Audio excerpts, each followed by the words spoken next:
Hello, slot car drag racing fans. This is my new project, a Ronnie Sox 1964 Mercury Comet Pro Mod.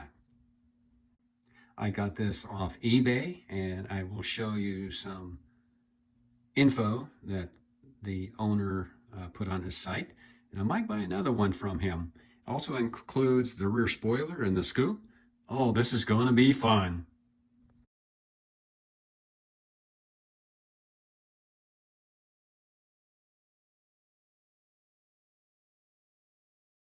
This is the eBay seller who I got it from, and in June 2024, it cost around $25 without shipping. This is the ABS-like resin, 3D printed 1/25th 1964 Mercury Comet Pro Mod body, and there's the number. Continuing on, it took 6 days to get here. And as we pan down on the same page, item description from the seller. Most items on this site have very similar wording. As with most 3D printed large surfaces, this has a matte finish and a grainy/layered field as shown, so prep work is required for a great finish. But the effort is well worth it to have a body not easily found otherwise. The layered or ringing finish is predominantly seen on the top surfaces, hood, roof, and the deck, due to the printed layer thickness set to 0.05 millimeter, which provides the best print quality at an affordable price. 3D printed resin typically cures to a hard form, which makes it more brittle to work with. I'm showing you some of those areas he was talking about. I went ahead and penciled the hood scoop in, but not too much on the hood. There's some by the back of the front wheel well and the top and the trunk deck. Those lines all have to be smoothed out, removed. And other than that, a little bit of work. Be gentle, huh? And there's some areas on the wing and some minor areas on the scoop. Looks weird, doesn't it? I have just noticed something. I'm using a Mid-America chassis along with some different slicks, 1/1/16 diameter slicks, 5/8 inch hub, 0.700 inch wide. This is the chassis from Victor 56 Chevy, and it doesn't quite fit. It's too wide, so we're going to have to do some trimming before we paint here and here to make sure those big slicks fit. Now, you can use smaller ones, but I like the big chubs. Also, for 1/25th scale, it would have been nicer if it was 1/24th, a little longer. So I noticed the wheelbase is a little shorter than both my cars. So, it's just, we'll work it out. And especially, gotta get rid of these, but I can't go too deep as part of the body. And yeah, we'll make room, just like we did with the Nova. We had to trim on the insides of the Nova, but our Pro Mod car, we'll make it work. So I've got some time to go ahead and work on my double chute system for the Pro Mod car. Anything going over 200 miles an hour, of course this is just a model on real stuff, anything over 200 miles an hour, you need a double chute. So here I went ahead and cut some balsa wood up and put some molly coat on there and made this little apparatus here for holding the chute system. The double chute system is different than the single chute system. These lines are called a pilot chute bridle cord. Unlike the single chute system, we will mount our bridle cord for these cars underneath, tucked up underneath of the chassis. NHRA requirements: anything over 200 miles an hour requires a double chute. Anything over 150 requires a single chute. Of course, only a ½ inch of this will be on the outside of the body, and I am going to use this flat piece of copper, which came from a ½ inch piece of copper pipe cut in half. I'm only going to use 1/4 of it, and it will be glued up inside the body for mounting the chute system.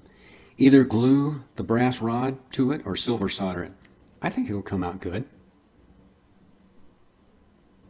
And of course, this is only for appearance only. Will not be functional. I just kind of like the idea of having a double parachute on the back of a Pro Mod. slot car, drag car, but it'll look good.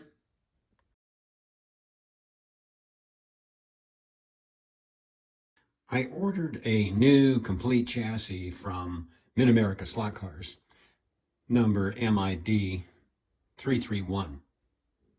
Of course, as modelers, we always like to modify, change things, and hey, that's the story of a hot rodder too. But it came with a little over 1-inch tall slicks, half-inch wide, half-inch hub, and so I went ahead and changed them to some big, gigantic 1 3/16 inch, 0.700 wide, 5/8 inch hub. These will work in the Pro Mod. I've already got a set on there already. Got these from Slot Car Corner. The number is N242. All the info on the enclosed little plastic canister there. This is the chassis from VIX 56. Notice what I've done was to go ahead and move the guide from about here to way back. Had to basically cut it like that to make it work for the body. Now let's look at our 64 Pro Mod. So as you can see, I didn't do that to this one because the body is extended up in the front. And so we'll just go ahead and leave that alone. Had to reposition, remove the front axle, and remove the chassis mounts back here. It's going to fit our own 64 Mercury Comet. Okay, now it's time to mount the body to the chassis. And if you like, you can see my video how I did that in making this little board. I'll put a link, or at least I'll try to put a link on it from the other page on YouTube. Our best location was right here, right near those pencil marks. It measures out 2.780. That's 2.780 inches. Cut my new stainless steel tube. The other one was 1/16 of an inch shorter. I like a good fit, a precise fit. Now on a rear chassis mount, I can't use this one, so this was removed. And because I can't use it, they've enlarged the rear wheel well so much that it's too close to this edge here. So we're going to have to use these right here, which I've marked right here. And it comes out to just above 2.656. If you cut it a little longer, then you can sneak up on it and make sure that it fits correctly and precise. I'm throwing this short little video in so you can see a glimpse of aligning, installing the front body mount to the chassis, same height. So I removed the long tube just to get the height correct for our body mount, and I'm slowly putting it in. I'm going to have to drop the camera here so I can slide that through. Now we get it positioned like that, and we'll go ahead and take some measurements, make sure it's centered. I stuck the right and left pins in, as you can see there, just to make sure everything is at the correct height. I removed the pins and put the body on. So I very carefully put the body on, and of course I've got the block here to hold up the back end. What I've noticed is that the body mount inside here, I guess you can't see it too well, but it just reaches right over here, and as this panel or part of the body extends inward, it just stops right there. So I guess I'll just go ahead and make that hole, those two holes, right and left side there. So I took the body off and I centered the stainless steel body mounting device in the center with these little mini clamps I got from Micromark about 2 or 3 years ago. First time I'm going to use them. Let's see how this thing works. What I've noticed, it's going to make it a little bit harder, but we can figure it out. And because the hood doesn't come off, I could make it to come off, but I'll leave it like it is. So we'll have to do our soldering on the inside to make sure those body mounts stay stationary and square and true. So I'm using an 031 drill bit, marking on them on both sides, and I'll go ahead and remove the body from the chassis and drill it. See how it comes out. So I drilled them both sides, and it looks like I'm dead on both of them using that 031 drill bit. They slipped right in. As you can see, those little holders I'm using, they're still there. Now I've figured out how I'm going to go ahead and solder it. So I'll go ahead and put a dab of solder here and on the other side of that other one, and remove the pins, then go ahead and solder it, this piece here, to the chassis. We got it, baby. Of course, when I do the top side soldering, the body will be removed, pins will be removed. It'll make it a lot easier. Problem solved, buds. Okay, just a little bit of the acid flux. And for cleaning, I use a little bit of acetone to clean it off so it don't eat itself up. The front body mount is in, the pins are in. Now I'm not going to go ahead and do the rear body mounts because it takes too long in this video. Follow the link how to put your slot car body onto your slot car chassis, and that should work for you. Also, make sure you build this board. It doesn't cost very much. Works for me. This is my third car, and everything is perfect so far. Here is something special with the opening of the scoop like this. I went ahead and opened up, drilled 2 holes in the center here to allow air passing through. A minor thing, but who knows, when you're running a car, it may increase the speed a little bit, have the air flowing through the scoop, down through the body, and then out. Working on the body some more, I went ahead and washed it with clean soap and water, let it dry, and gave it 3 light coats of primer, an hour in between, and we still have, as you can see, those lines in the rear, not as pronounced as before, and on the scoop. So I'll let it dry for a day and then come back and sand it, and if necessary, if I still have those, I'll go ahead and fill them in with some body filler. Oh, keep on moving, Ron.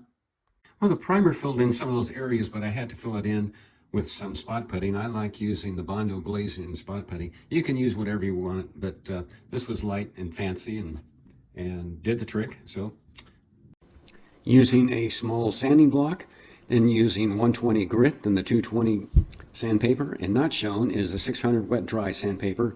Used a putty knife to apply the spot putty. Tech cloth everything. Now it's time for some reprime. I glued the hood scoop on with some CA glue, and after it dried, I noticed underneath that there is an opening underneath there, but if you have the windshield on, it won't, no air will go through if you haven't drilled those holes out. But still, got the holes drilled. You don't want it dead-ended. That's all for now. Oh my gosh, I made a mistake, and look at the arrow. That little body pin hole was a mistake, and I had to re-drill it as shown. The body putty washed out when I was wet sanding. These 3 main decals I've made up by downloading pictures from the net and customizing them to my needs through the water slide decal process, and by following their instructions. Using my inkjet printer, the grill headlight decal came out okay because of the white painted background. Now the 2 names came out but looked different because of the red background. Okay for me and my slot car.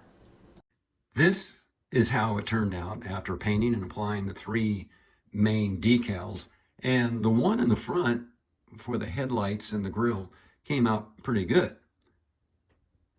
That was partially true by the white painted background. Unlike here, it's red. So it came out, but not as I wanted to. I could have done a better job on the white here on the top of the fenders, as shown in the picture here. But hey, this car has gone through so many color changes in its lifetime. Mine's just a different one. So now what I've got to go ahead and do, I've got these decals from Mid-America, slotcars.net. They're pretty good. Over here where you can't see, or some of the ones, class decals like Pro Mod. Good old Ronnie Sox was running Pro Mod.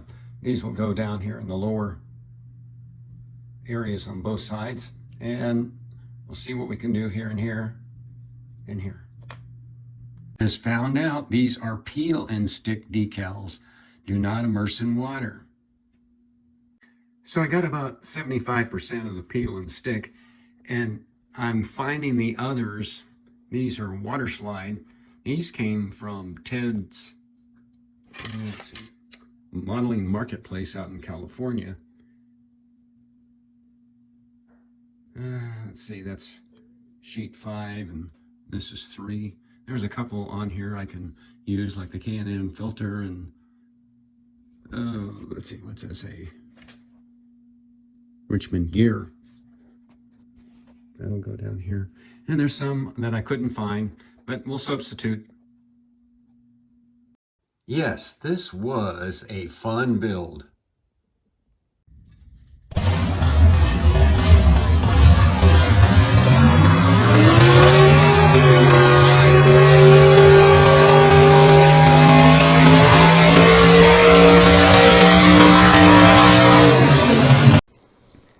Thanks so much for watching, YouTube Slot Car Drag Racing fans. My next project will be a 1961 or 1962 Pro Mod Chevrolet Impala. Got to buy it, get the chassis, put it together, and do the same thing like we did today.